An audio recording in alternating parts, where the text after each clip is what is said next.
जिसका फ़ायदा आवाम को और मुल्क को हो वो उन्होंने नहीं किया। अगर इन्होंने आटे की डिस्ट्रीब्यूशन शुरू की तो हर जगह बंदे मरे हैं और 250 के करीब पंजाब में, इसी तरह सिंध में, इसी तरह खैबर पख्तूनख्वा में, और जितनी केयर टेकर की गवर्नमेंट थी जो इनके मशवरे से बनी है, हमारे ख़िलाफ़ बनी है, ये केसेस उन्होंने बनाए हैं और इनकी सोच है सिर्फ विक्टिमाइज़ करने के लिए आए हैं और आवाम का कोई भला नहीं कर सकते। एक तो केसेस जो है मुसद्दे, क्योंकि जब शहबाज शरीफ साहब आए तो वो भी कह रहे थे कि हम मुखालिफिन पे कोई केस नहीं बनाएंगे, लेकिन तो ये देखा गया कि जब भी इक़्तिदार में आते हैं तो आप इक़्तिदार में आके आप भी यही रविश कायम रखेंगे। हम इक़्तिदार में रहे हैं, 2002 से 8 तक किसी के खिलाफ केस बनाया मैंने, और फिर ये 6 माह रहे हैं, हमने किसी के खिलाफ केस बनाए। और ये बच्चे सके की हुकूमत 2 महीने के लिए आई है और हर बंदे पे केस। ऑडियो लीक्स का बड़ा चर्चा रहता है, आपकी भी ऑडियो लीक्स हुई? मेरी तो हाथ नहीं, जहांगीर जोधा साहब के वाले मैंने तो आमों का तोहफा दिया था सिर्फ राणा सनाउल्लाह को। अच्छा, जनरल बाजवा साहब के हवाले से फिर एक मरतबा जो है वो बातें सामने आना शुरू की हैं। खान साहब कहते हैं कि उनके कहने पर जो है वो समिया तहलील की थी पंजाब की, तो आप क्या कहते हैं? देखिए, मैं उस बात का इसलिए जवाब नहीं देना कि उस पर फिर वो अदारे इन्वॉल्व होते हैं। समझिए तहलील करने की आपने हमेशा मुखालफत की थी शुरू में भी, तो अब क्या पोजीशन है?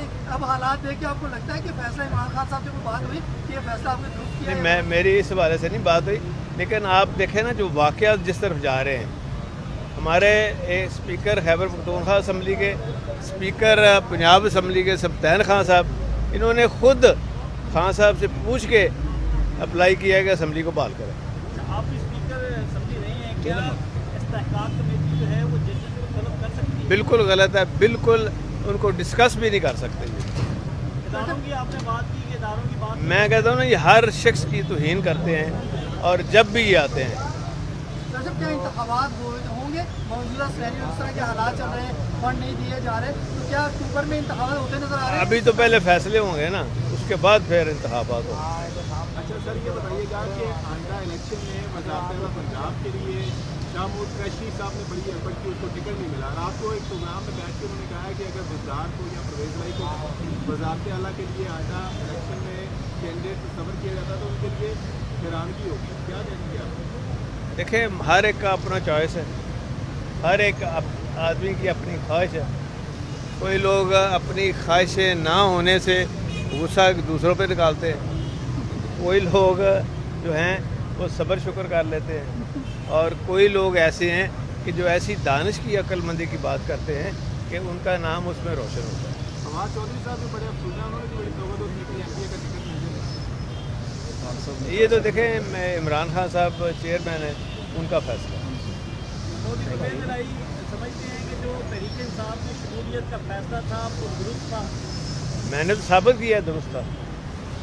आप खुद देख लें, अवाम के अंदर जितनी पजीराई इमरान खान साहब और पीटीआई की है, तो ये अल्लाह ताला ने और इसमें मोनस की जो अक्लमंदी थी वो काम आई, और हमने सही वक्त पे सही फैसला किया और मुश्किल फैसला किया। देखें अब क्या हो रहा है, हम भुगत रहे हैं सारे केसेस, कोई फ़र्क नहीं पड़ता।